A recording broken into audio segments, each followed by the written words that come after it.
So Betsy, I'm so honored that I get a chance to share that huge story that you've already built, and you have so much more to do. So thanks for being here today. Thank you so much, Paige. What an honor to be here with you. And yeah, so appreciate it. The honor is all mine. And I just want to remind people in the audience, people like Betsy who come and join us for power conversations or frankly, any experience are not here to toot their own horn often. So I am the person who will do that. I am your personal cheerleader. So wherever you are, imagine that I'm on your shoulder reading your bio with excitement. All right, so let's start with your founder journey. I want to talk about this in the founder side. Shout out, we got a lot of founders in the audience today, sending y'all so much love as you wrap up this year. So you started your career inventing toys, which we talked about at the end of your bio. Why did you turn to entrepreneurship? Yeah, Paige, it's interesting. In a lot of ways, toy invention was entrepreneurship. So at my toy invention firm, where I started fresh out of university, I was the first person in my family to go to college. I thought, oh, wow, I could be a toy inventor. I love building things. Like, this is going to be really fun. We actually, I not only built the original products that I designed by hand. So lathe, mill room or back form, right? Finally getting a CNC machine. But I actually made the videos as well as like the branding, the pitch to the head of Mattel Barbie, right? So I did the entire lifeline of the product that I was inventing from, and actually getting to sell in and then get royalties from. So in a lot of ways, it taught me about failing fast, right? Which I think is a great trait of an entrepreneur, to figure out like, how do I approach each idea with the same enthusiasm? Because let me tell you, I built over 100 ideas and only about 2 or 3 of those make it to market, right? So you gotta keep going, right? Like, and you gotta know that like, okay, I'm manifesting this, it is gonna happen. I'm gonna live in that knowingness, and eventually it does, right? And so that really kind of paved the way for me into entrepreneurship, actually. Betsy, I want to talk about this for just a quick second because I feel like when folks look at someone like you and your journey, they think, wow, yes, you had some failures, you had some missteps, but look at you, you're a rock star. Can you just talk about for a second in that journey that you just described at Mattel, were there any moments of failure that you were just like, ugh, gutted about? And how did you get through it to the other side of like, okay, I got this, I can get to version Totally. 55. Right, totally. You know what? And it's going to sound cliche, but it is really loving the journey, right? So, like, understanding that, yeah, not every toy a child would get to play with and love and inject that wonder into, but that I had so much fun making it, right? Like, and getting to essentially never grow up, right? That's what I've tried to do throughout my career, is like get to still be a kid and live in that wonder. And I think, yeah, it's just really enjoying the journey. Beautiful. I love that. And speaking of journeys, what a beautiful segue to our next question. What are the top trends that you observed during your founder journey that really helped you? Yeah, so I think and I'd like to start out with the VC perspective too. So I think in so much Yes. of being a VC is spotting the trends first. And in many ways, I've been able to do that through my personal journey as well, of wanting a healthier and more sustainable sanctuary for humans, right? And within their bodies, but even for pets, like my first company I'd founded. So this a lot of times the sweeping trends that surface in the media, most of us founders and investors have already been leaning into for years, right? A great example of this is when I was building Mind Candy in London with founder Michael Acton Smith, as you mentioned. He had went through, his own kind of burnout and personal journey around mental health. It had this breakthrough, right, that began as we were building Mind Candy, and he wound up building Calm. It took actually a decade to get there, right? And it essentially put meditation on the map, making it mainstream for everyone, less woo-woo. But this took a decade, right, to ramp up to. And in VC, we talk about tidal waves a lot. You want to be there as it's just starting to bubble up, right? And then you can settle in and kind of, go for a smooth ride on that wave. This was definitely the case for Calm, and in my experience too, in Tiny Organics, right? As well, with parents demanding real whole food for their babies, not just organic and, parade fruits, right, out of a pouch, but actually real whole foods, the way we were born to eat. It's almost like coming back to the basics in some ways, right? But these trends, like especially when you have that personal journey of actually experiencing this, when they percolate, it's like it just makes so much sense, and especially for these future generations rising up and yeah, demanding better or more, right, from their own alignment in terms of what they choose to engage with. It's so beautiful that you remind us about the journey and that these stories we hear about people's success have been 10, 20, 30, or their whole lives in the making. I also want to talk about what slowed down. So, which trends slowed down or hindered your personal founder journey? Yeah, so I would say early on, and for a lot of first-time founders, it was the fundraising, right? And especially when I was building out my first company, we were the first Fitbit for dogs. And in a lot of ways, hardware was just becoming, was just on the scene about 15 years ago, right? Like there weren't really any hardware-focused VC firms. And, I think it goes without saying that it is pattern recognition amongst VCs who have historically backed folks that look like them, talk like them, went to the same school as them. Only about 1.4% of the total share of assets under management are managed by firms owned by women and minorities in the US. So even though we represent 40% of the population, and just 1% of the 70 trillion wealth management industry is controlled by women and minority fund managers, which often directly impacts the number of dollars invested in female and underrepresented founders. I think it's the why, for All Raise and why you all exist, right, is to change all that and to shift the power. This is why I broke into VC, to be that change that I wanted to see. I love it. Yes, and we talk a lot about changing who writes the checks so we can change who gets the checks, and I think that's a big part of the work you and I resonate around. And so I want to talk about this next question, which means a lot to me as a Native person and as a Chippewa, which is another place where I felt so connected to you when I first learned about Tiny Organics and your founder story. What does it mean to you to hold the honor of being the first Native American to raise a Series A? My heart and mind immediately goes to my ancestors that lifted me up to be able to have these opportunities. It's because of their sacrifices and love, right? I am what my ancestors prayed for. So I'm determined to honor them in my actions. And it's a big responsibility and a driving purpose in my life. It's why I left my company, Tiny Organics, almost 2 years ago to start my nonprofit, Natives Rising. I felt that now I'm at the table. I need to be on the other side of the table. I need to extend the table, right? And my nonprofit, I brought on 5 Indigenous founders who have either raised or done more than 1 million in revenue for their companies to mentor and give grants to the next generation of Native founders. And it's so thrilling. And it's literally, I feel I'm living my legacy work, right? And this is what it's all about. So yeah, I think in so much of my driving force in life and how I've built every company today, you referenced earlier, Paige, is around family for me. I appreciate that so much. I feel so deeply about what you just said. You are your ancestors' wildest dreams, and you have everything you need to be successful. It's like you have a whole cheering section, all the work that they did. Yeah, right? They're like, we're here to support you. And I feel the same way.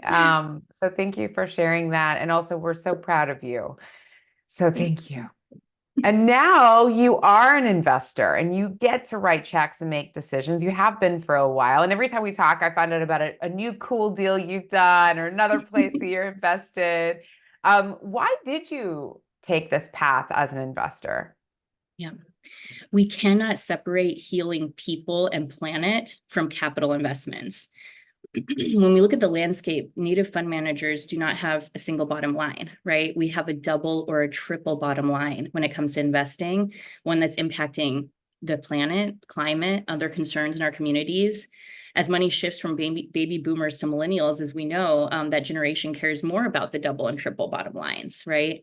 One of my dear mentors and elders, Valerie Redhorse Mole of Known Holdings, said it really well. Native women can and will claim their rightful place on Wall Street and everywhere as life givers and wisdom keepers. I think when we diversify the funding landscape, exactly to your point earlier, Paige, that's when we diversify the founders, right? Who are creating generational wealth for their families and beyond.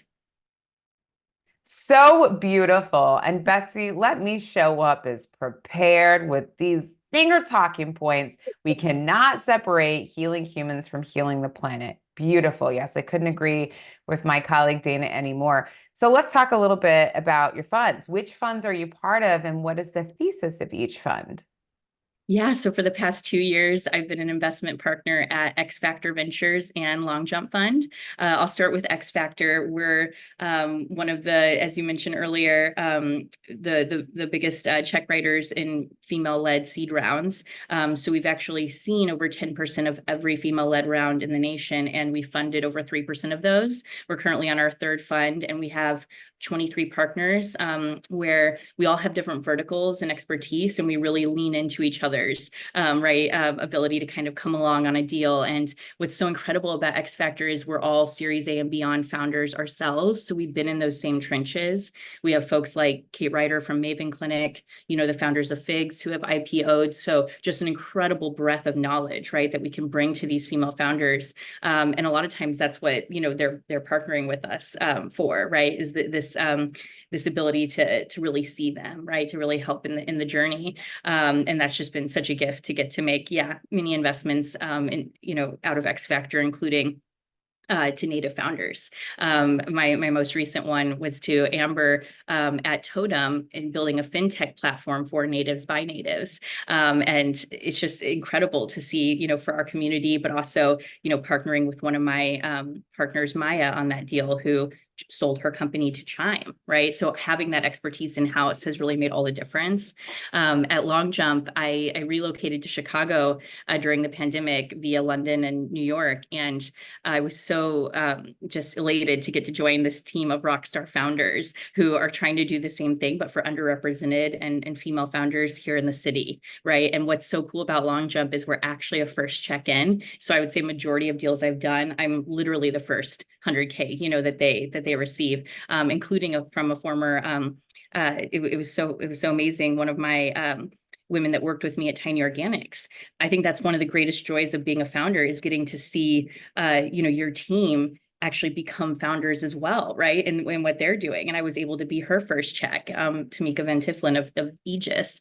And so, for me, it's like full circle, right? What's so exciting, Paige, which I have not announced publicly yet, and I'm excited to do today, is my fund that I'm launching next year, Velveteen Ventures. So we're investing in the next 7 generations for children and planet. And that, to me, so much of my career has been focused on children and really on those that do not have a voice, right, as well. My partner in this is Carla Bollier, who currently leads the Patagonia Home Planet Fund, where their only shareholder is Earth, right? It's where all the profits and revenues go, that she then, is leading, and a board there. And so in terms of people, children, and planet, we're going to be an unstoppable duo going into this next year, and getting to already, look into the investments that we're making from Q1 and beyond. So I'm very excited about that being my next phase in the journey, my legacy work, as well as all the great things we're achieving through Natives Rising, with our grant program for specifically Native founders as well. I mean, listen, this is why I dress this way. I'm here to report breaking news, y'all. I'm giving you news anchor, the freshest, the hottest tea, okay? Congratulations, Betsy. I don't know if you can see in the chat, but people are celebrating you. How does this feel to talk about it in public after I know that you've been building this idea for some time with such care and intention?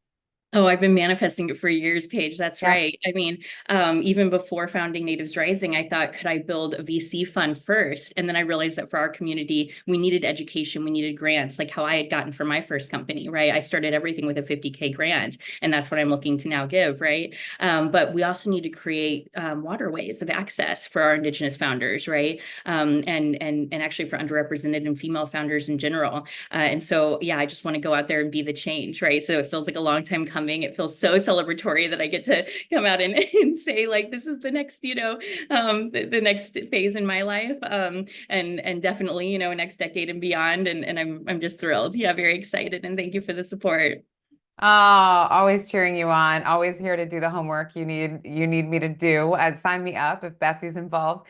I wanted to talk about that term you use, waterways of access. We've often heard that phrase very differently. So can you dig into that a little bit more, please? Exactly. So a lot of times we hear, oh, what you're doing at Natives Rising is creating a pipeline of Native founders. Well, we have a history with pipelines, right? And instead of being extractive, we want to actually be additive in this water, in this way of life, right? Like thinking of like creating a life pathway for folks to get into venture and to have that access. And so we don't use the term, we use waterway. Thank you so much for sharing that. I want to talk to you about the investments that you're going to be looking at. How do you consider investments and whether or not they align with your thesis? Because that's a big thesis, right? You're talking about planet and family. So how do you assess investments that come to you? Right. And I assess them a bit differently currently for XFactor and Long Jump, which I would stay on as a venture partner at Long Jump and as well as an investment partner at XFactor. So I'm still going to try to be involved in those funds going forward as well. And have had a few other folks that became full-time GPs out of XFactor that are also doing it. So they've kind of set the standard for me too. Aubrey and Alpaca being one of them. But yeah, for me, I invest early. So I need to see a strong track record and deep belief in the founder to achieve their wildest dreams, right? That way they are building what they're building actually makes their heart sing, that they have an infectious energy and belief that can carry them through all of the ups and downs of the founder journey. I actually tend to lean towards tech-led investments and solutions that are solving a problem that the founder is just deeply familiar with. And ultimately, because I invest early, it really is all about the founder and the founding team for me. Domain expertise is an important one. Is it a large enough market? And essentially, I've said a few times, but heart-driven approach. It has to be bettering the world and planet. And for my fund, it has to affect the lives of children. To dig in a little bit more about the founders, so as an investor, what do you want to see from founders that demonstrates evidence of some of the things you just talked about as you're deciding whether or not you want to partner with them? Right. So I know the needle has moved a bit for pre-seed and seed, over the last several years. And I think I invest very differently from XFactor, for instance, than Long Jump, where we have to be a follow-on check to a strong lead and see a lot of traction. But at Long Jump, if I'm thinking of a first-time founder and first check-in, that drive can be from, the career you built up prior to that, right? It can be that domain expertise or that unique perspective that you bring. Like when I invested in Amber, who's Choctaw, she has a deep, understanding of tribal governance, right? Of working with all the tribes, of trying to be even providing payroll, right? Through this fintech platform. Wow. And so I think, it's when you have that kind of like deep sort of in industry knowledge that you can then say, this is combined with my heart's desire, right? Like just being able to communicate that will go very far. And of course, numbers speak for themselves as well, right? If you've got, the way I built Tiny was 100 founding families in Park Slope, Brooklyn, right? And before they ever paid a dime, I made sure that I created the entire product roadmap to feed their children. And then they told 10 of their friends who told 10 of their friends, right? I think it's that deep belief that you can then set the vision for others to kind of lean in and want to build it with you, right? It's a special kind of energy, right? That you sort of look out for, because ultimately, even if it isn't this solution, or the company will pivot, of course, over the years, you're really backing the person, right? Well, and it's that balance of vision and execution that you're talking about, right? Like you had this vision for what you wanted to build with Tiny Organics, returning to the basics, just feeding kids good food, great food, healthy food, and then bringing that vision to that group of people that you knew and creating a clear roadmap and executing against that reliably and creating value for people, which is a hard balance to strike when you're really trying to do it all. Because I can imagine, Betsy, you manage everything with so much grace. And I know how much I was like, Betsy, she's doing it all, folks. That's really tough. Is there anything that you would say that you've noticed about founders that you're just like, it's this one thing across all of them that I'm like, this is their one trait that makes them special or unique? I would say, I mean, it's tricky, right? Because in so much of life is a feeling, right? People almost never remember what you said, but they'll remember how you made them feel. And I just think that if someone has a deep enough belief that they would be doing this anyway, even if they couldn't get VC funding, even they just have to bring this into the world, that to me is a huge green flag, right? Like that's like, oh my goodness, if I'm asking myself, okay, I want to be like in the trenches with them, right? Like, how can I like be part of this company? Then I know that it's like, okay, they're going to go above and beyond, because what winds up happening ultimately, right, on the founder journey is that you have more setbacks than not, right? And ultimately you get to where you were meant to go, but it's not that linear kind of path. And so if at every corner you can say, okay, this is linked to my kind of deep why, right? Which I know we're going to talk about my book that I've been writing for the past 2 years in a little bit. But that's really what it comes down to, is that impact piece, right? Like that deeper why kind of guiding your journey, because then it almost doesn't matter what you do, right? It could be 3 companies from now, but if you're following that deep inner why, that's what's going to attract all the funding and goodness and everything to you. Love it. Your deep inner why. So, Betsy, you've now been on both sides of the table, all sides of the table, feeding the people at the table, making companies for everyone at the table. What is the top lesson that you want to share with founders here today? Yeah, it's actually what we just discussed. So, and Paige, in terms of being a founder, to me, it's been manifesting my dreams for a better world. I think every founder should understand the innate power that they have to truly manifest their wildest dreams, and to remember that it might not be the way that they thought they'd arrive at it. But whatever energy that you're putting out into the world, the universe will always respond to you with a resounding yes. So check in on your energy and be intentional with what you want. And most of all, dream big, because if you believe that it will happen for you and walk around with that knowingness inside of you, the universe will literally make it so. And this has happened in my life again and again and again. I was just hosting a Native Women Asset Managers retreat this past weekend. And I said that my big audacious goal is that Native women investors will have 1 billion under management within my lifetime. Val of Known Holdings that I mentioned earlier, one of my elders and mentors, said 7 trillion. Her number is 7 trillion, right? And if we don't speak it and have enough gumption to believe it, then it won't happen. So I think that everyone should have a vision board with lofty dreams and goals and attach visuals to them and believe it, right? Just today, my friend and founder, Denise Woodward of Partake Foods, had an Inc. article launch on this very topic of manifesting and vision boards. I highly recommend also giving that a read. Just a quick shout out there. Listen, a shout out to Partake, a significant part of my budget. Right? Different times of the With year. little kids. Yes. Yeah. Or just for me. Yes, for my children, but also just for me. Listen, those graham crackers, though. Okay. Right. I bought them to make graham cracker, like gingerbread houses for my kids and some of their friends, and I ate them. I did not share them. So I just want to admit that. So what knowledge from your founder journey do you now call on as an investor? Oh my goodness, Paige, absolutely everything.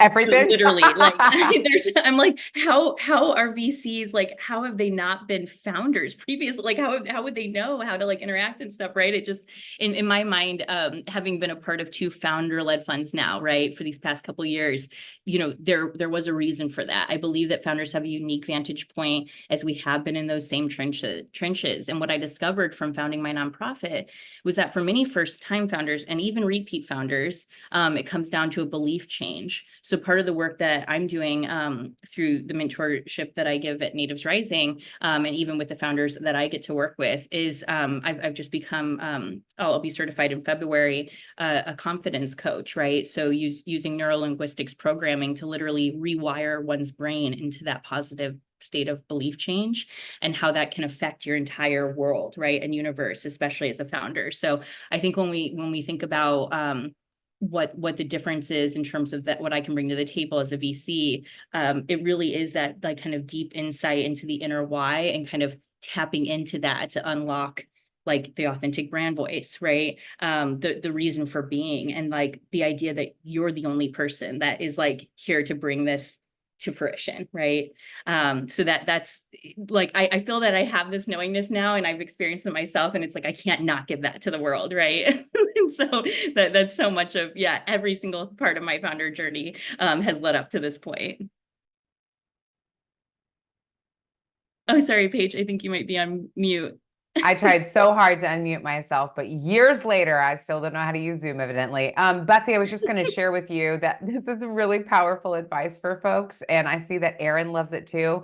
And it's my reminder that we are about to wrap up this portion of Okay. the event and head into audience Q&A. Aaron is Yep. on it like Donkey Kong, submitted the first question. But let me tell you, this is your chance to ask Betsy for anything on this topic. Keep it to this topic, right? But ask your questions, please, and I'll get to them during our audience Q&A because we want to hear from you as well. So Betsy, let's head into our final questions together, just you and I jamming. One of our favorite topics, leading the entrepreneurial journey, whether an investor or a founder, is with joy. And this is something that I feel like you embody in such a powerful way that I feel it. The first time we talked, I felt it. And it's so inspiring, especially when so much is tough, right? Yeah. I love, love, love the joy that you bring. So what tips do you have for founders to help them lead with joy? And then, of course, tell us everything about your book, because one announcement isn't enough here. We need two. We need two. Thanks, Paige. Yeah. I would definitely say, work with people that light you up, right? Choose to partner with the energy that you want more of in your life and to see in the world. And it's why I'm so grateful for the partnership with you, Paige, and with all of Allrays. You mentioned earlier, I use a method daily that I've created called Come What MAE, right? And it's this reminder to stay grounded. So MAE is manifesting mindset, affirming actions, and energetic ethos. What that means to me is like, I've manifested in my heart, right? That I'm already living in that new reality of whatever I'm envisioning. And I've literally visualized it in detail. I'm then this is the part that when people manifest or talk about it, like, they leave out of the journey. But for me, I'm a doer, I'm a builder at heart, right? So it's this affirming actions, right? So I'm taking the affirming actions as if I'm already living in that new reality. And the energetic ethos does the work for me. Like, it just brings goodness, right, around.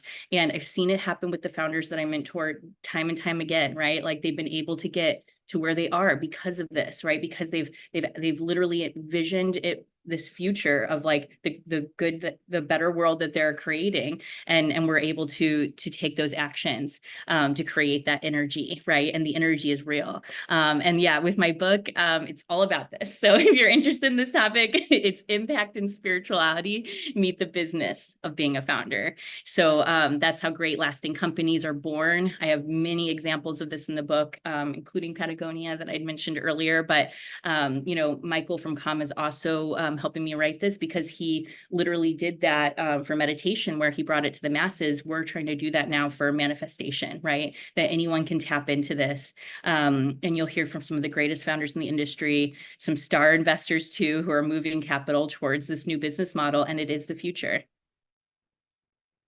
I love it. I love the positivity. I love the power. I love the way that you root yourself in humanity and planet. And I'm really grateful that I get to be alive at the same time as you and see you as a leader and know you as a leader and learn from you. So thank you. And on that note, I'd like to turn it to audience Q&A. Look at us on time. Come on, timeliness. And by that, I mean we're 2 minutes behind, but it's good. I'll catch us up. All right, first question coming in from Erin Rose. Listen, closed mouths don't get fed. I told you. They say, actually, I don't know, Erin, what your gender is, so I don't want to misgender. But Erin says, Betsy, I would love to have you on my cap table. I'm currently fundraising my pre-seed round and have commitments. What's the best way to contact you and send over my deck? Okay. Yeah, What do you definitely. think? I'd love to connect. Yes. So it depends. If you're based in Chicago, then it'd be my long jump email. But otherwise, I'll give you my XFactor one, Betsy at XFactor.Ventures. And then my Velveteen email is around as well, but I can give that out too. Oh, listen, people already ready for the Velveteen email. Yeah. Quick question. Aaron says, thank you. Okay, come on, Aaron. And also I want to applaud Aaron for jumping in, kicking off Q&A and starting very strong. So great work, Aaron. Keep the questions coming, folks. Madhavi says, is there a resource or directory of investors who has a history/intent of funding women? And thank you. You're welcome. Yeah, there is. And we do have access. If you wanted to ping me by email, we've created one at XFactor. I know we've worked on a Chicago-based one at Long Jump, but the one that I'm currently building out with the other nonprofit that I'm starting, which is just like one more thing, Yes. right? But the Native Women Asset Managers Group, there's actually only about 10 of us nationwide that are deploying, right? So, or asset managers at funds. And so I think, yeah, it's great to have that as a resource, though, for sure, in terms of like the women that we know that are investing. And I know those lists exist. And if you ping me, I can source them. Love it. Well, thank you so much for bringing that up. I actually want to ask you another question here about resources, and then I'm going to get to two amazing questions submitted by an anonymous attendee and Danielle. Um, Betsy, when you think about resource mapping, we've talked a lot about this at All Raise. How do we create systems of care so when people show up here, even if we don't have the resource, we know who does, and we can hand them off to the right person? So what are other organizations out in the ecosystem doing great work that you all love to collaborate with? And you all, I mean, the general, because you're involved in like 80 different things because you out here taking care of everybody. But who else do you like to work with and hand folks off to that folks should know about on this call? Yeah, that's a great question. Actually, I'll just pull up one of my I sort of made a list of those that I really enjoy working with. Definitely any of the partners in the XFactor ecosystem. I love like doing deals with them, being able to intro them to other folks. The Antler Network is another one, in the pre-seed stage in particular. But I've been a visiting partner there over the past quarter and getting to do a deal with them now too, where they're one of the biggest investors in the world actually, in terms of pre-seed, and so they have incredible pattern recognition, great network, and I do, and I love investing alongside of them. Of course, if folks are interested in, the Native community and wanting to get connected there, there's several organizations that I highly recommend, right? One is Vanessa Roanhorse created called Rematriarching Societies, where she is building up new Native women fund managers, right? So that's an incredible one. Another one for the VCs in the room is a great Slack channel called Women in VC, that I love being a part of that community. We at Natives Rising recently got the MIT Solve Award. And I think MIT has always been, just a great one too, to kind of tap into and see what they're doing, especially if you're building in tech. But in terms of other aligned nonprofit organizations, I'm going to be joining the board of the Impact Seat, which is another incredible nonprofit uplifting women. And non-binary folks in particular, through the founder journey. So that's one where I would definitely look into what they're up to. Probably my favorite, which is All Raise. Just had to say it, but Don't tell the other kids.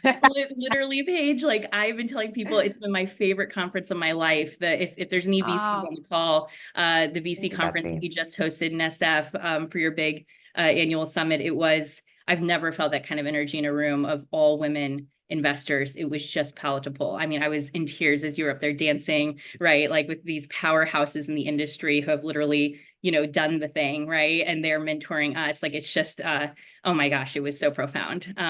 So yeah, I can't speak highly enough. Betsy, that means a lot. And I just shout out to our incredible team, staff, volunteers, speakers, everybody who made that event possible. It was incredibly moving to be there in community with so many incredible people, you included, Betsy. So yeah, thank you to everybody who was part of that experience and made that possible. Wonderful. There are some great organizations out there. I love that we're like, yes, I know them. They're amazing. So if you want to drop some other orgs in the chat that we should be shouting out or know about, please let us know, folks. Our job here at All Raise, we also believe, is to understand all these organizations. So as folks come to us and look for resources, we can make sure you get connected with the right people. So with that said, I'd like to return back to the Q&A dashboard, which is now on fire. We've got 3 questions to get to right now. Danielle says, thank you so much for this conversation. Gave me the energy I needed today. I wanted to know how you, Betsy, were able to answer questions about how all of your positions and roles have helped you become the right person to run your new fund. I sometimes get questions about priorities and how I manage time, so would love any tips. Thank you. That's a great one, because I am dealing with this right on the daily, where there's kind of so much on, and I have a 1-year-old and a 5-year-old as well that so it is just a lot, but for me, the only way to get there is partnering, right? So I just have like the most incredible teams in all of these organizations that really lead the way. Like my CEO at the nonprofit, Danielle Forward, who she's just literally like, Paige, we were just with her at the Tiger Global Summit last week in New York. She is literally living proof, right, of what the change we're trying to create for our communities. And I think when you have leaders that you kind of surround yourself like that with, then it just elevates everything, like the whole ecosystem. And it is interesting because I've always tried to pull that common thread of like, okay, what is it that like, yeah, makes my heart sing? What's my desire that I can then like create a company around? Essentially, it's been my family a lot of times, right? Where it's like, oh, I need that food. Okay, I'm going to make it for my son.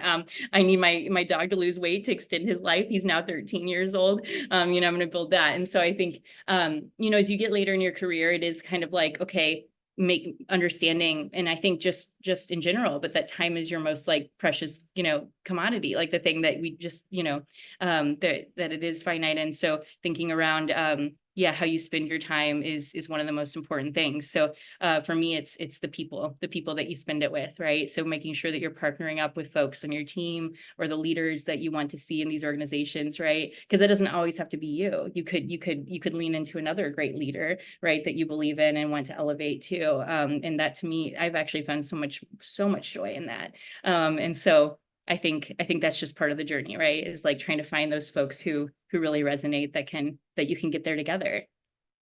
I love that, Betsy. I have to tell you, the phrase that's come up a lot lately is scaling your leadership. How do you scale your leadership? And that doesn't mean you clone yourself. That doesn't mean you do more, but you work well with the resources that you have access to. And that includes the incredible people that you get to interface Exactly. with, which means leaning on them, leveraging their brilliance and expertise. So Yeah.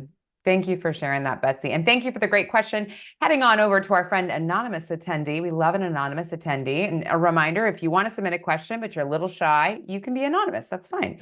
Anonymous says, Betsy and Paige, you rock. Thank you. Very kind words.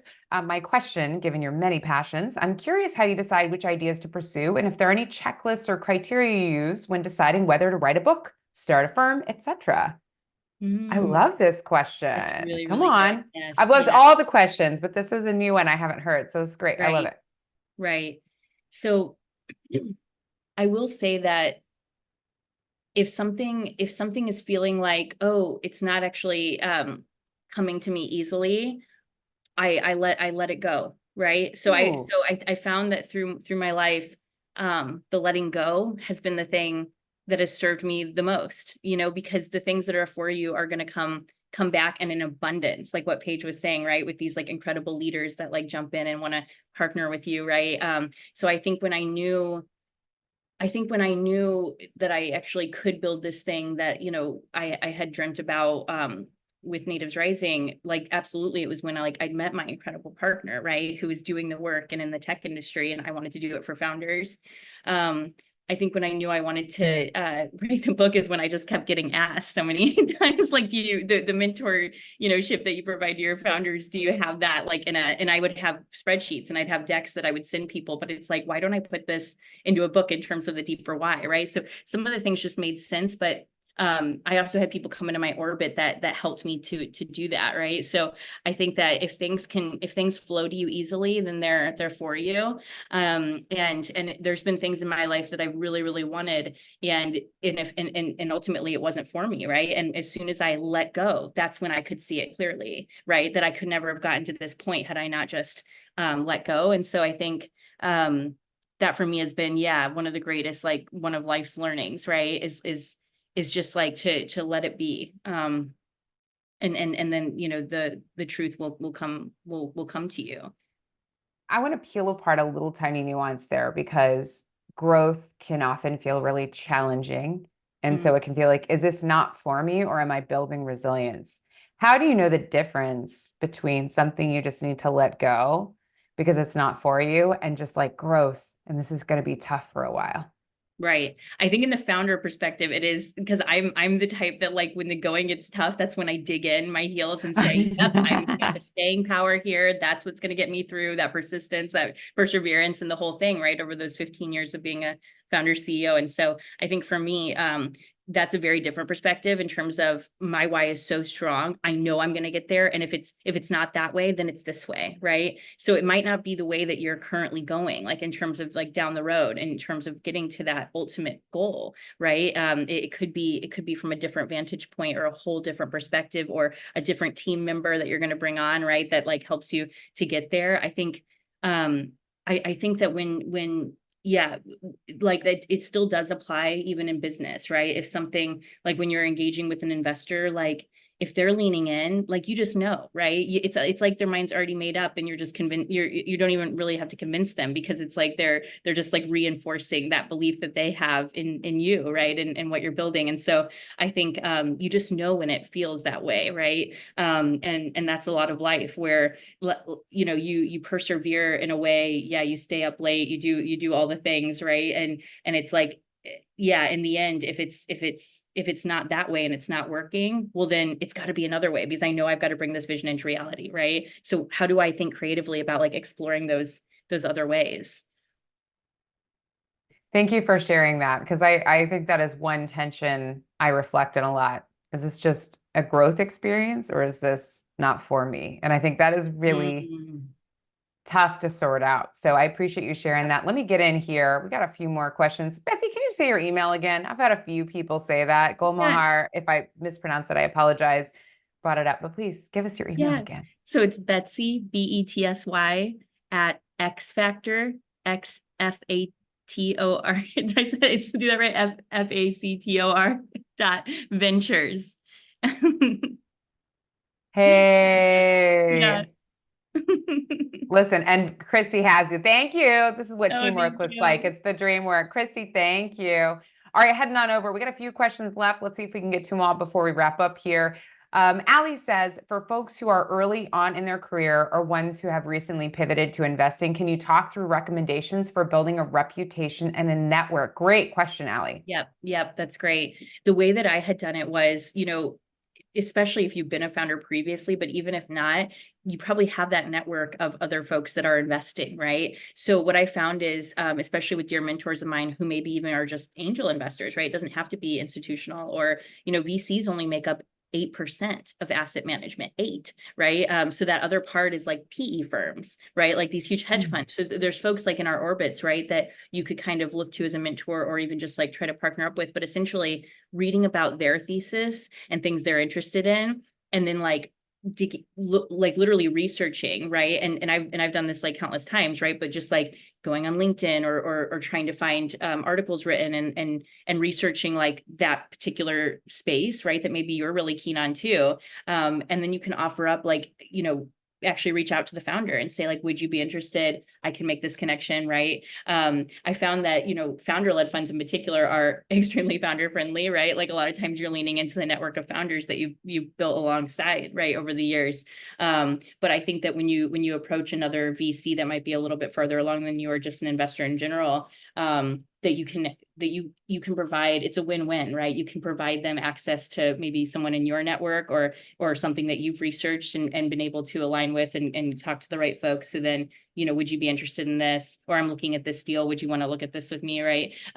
Just like the spirit of collaboration and the give, right? I find that when you look at anything in life, if you're doing it from a position of the give, that's when everything flows, right? It's like you can just try to like think around, yeah, how can I make their life easier, but also the other thing that we like to do or say a lot at my organization is like redefining risk, right? So what does that look like? Like, could you already have talked to like so many folks that have worked with this founder before, and you're like, I think they would be an incredible fit for your fund, right? Like, and here's like the proof points, right? Look at the traction and all the rest. But it's being like genuinely curious and interested, right, in that particular domain, or in that particular thesis or founder. I think that can make all the difference when approaching, yeah, other fund managers that could kind of like help you along in your career.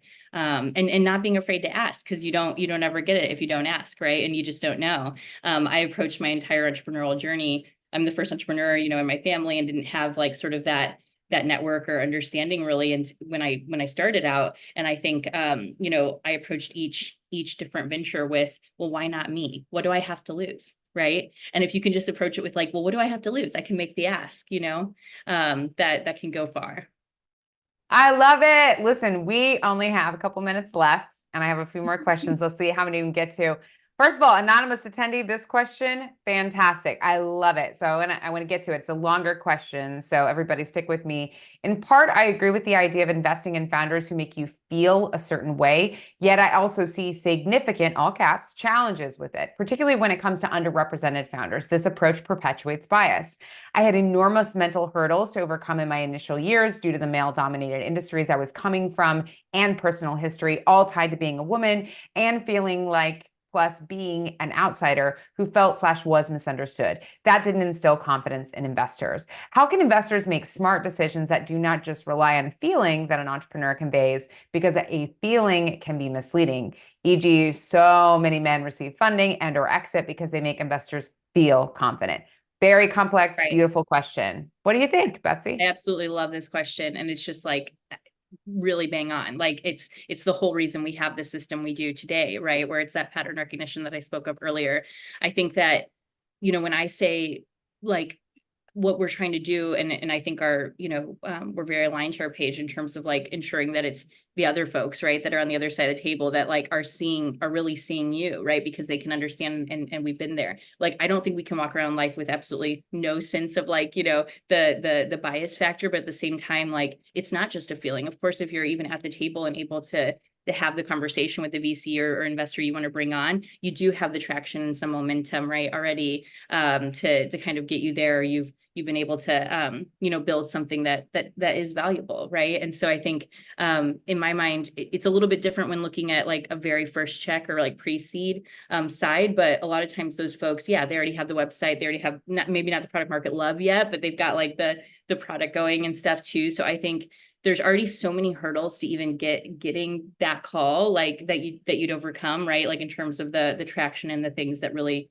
matter in terms of the metrics on the business side. That when it comes down to it, like trying to also diversify, I think the number of voices that you have around yourself, right? Which is something that I'd always done. So a lot of times I'd bring in my team members with me if I was doing a pitch where it's like, I know they're going to maybe be able to speak. I didn't go to Ivy League, right? Like be able to speak like a certain way or language or whatever it is, right? That I think like so much of what we see as VCs, especially, is like you do have to like you almost like talk a certain way, or you have to have this and it makes total sense, financial acumen to be able to do the thing, right? But same for a founder. Like you've done the work. Like you're the person that should be doing this. So if you can bring others around the table with you, that was the best thing I ever did with all the companies I built. The very first thing was create an advisory board, right? And I often got voices that were so different from mine, right? Like around the table to try to provide that input. And then sometimes I'd bring them on the calls, right? So you don't ever know who you're, exactly going to relate with. But I think like at the end of the day, like you try to get those other like thought leaders and perspectives in the room, right? To help you like make it happen or carry it forward. Because you can't be everything, to everyone, but it's definitely not just a feeling. It is the metrics and it is the business itself as well. And ultimately, like, if the founder is so convinced that they're going to succeed regardless, that's more than a feeling. It's like an intention, right? It's palatable. Like you can, it just resonates throughout what they've built and done. So hopefully that was, Yeah, and I think, Betsy, you and I talked about this before. The diversity of thought on both sides of the table is super important because in order for people to see what you're talking about and to understand it, they have to understand the context of why this data is so important, why the market actually is that big. And I think when you have a diversity of thought on the investor side as well, then they can see the opportunity. And so I just wanted to call whoever this person was, anonymous attendee, I'm cheering you on. We are cheering you on. I'm sorry that you've had those experiences, and really excited for you to find the right people to be part of this work because they feel like you're the right person, but also because it sounds like you got the data, okay? Like you have the experience, and you need to find the right investors who support you in doing that. So with that said, I'd like to transition. I'm very sad that I can't get to rest the questions. Effie, I see you. Inside Connect, I see you. And Molly, I see you. If you have more questions, please send them over to our amazing friend, Betsy, if she's willing to accept them. Betsy, are you okay with people sending you a follow-up email? Okay, fantastic. She's wonderful. Betsy, let's get you out of here on time. So first of all, I'd like to thank you for being here with us, sharing your advice, your lived experience. I have two final quick questions for you. Number one, what's your final piece of advice for our audience? to be fully authentically you, and goodness will flow. I love the great investor and our friend Arlen Hamilton, right, who's an LP in my fund Long Jump as well. Her quote just kind of says it all: be yourself so that the people looking for you can find you. I think that applies to so much of life. Yeah, that's right. Thank you for sharing that. And I love that Arlen has shown up here in this last power conversation in this way. And how can we support you, Betsy? What can we do to support you on your journey? I love it. Please, all the deals, right, from Send me all the deals. Yeah, bring me all the deals, like just any, Sure, for and sure. any folks that resonate, right, with my vision and mission for my fund, definitely, and any native founders that you know, but really just, yeah, if you're ever in the Chicago area too, you know, the Long Jump team, we have an open application process, so you don't need a warm intro. So definitely, yeah, would love to shout out that as well. But just so appreciate this time today, and everyone taking, yeah, very grateful. Thank you. Betsy, you are a gift to this world. We are so grateful for you. Please go have a wonderful day and a wonderful winter or holiday season. We look forward to seeing your book be born into the world and of course, reading it. Thank you so much, Paige.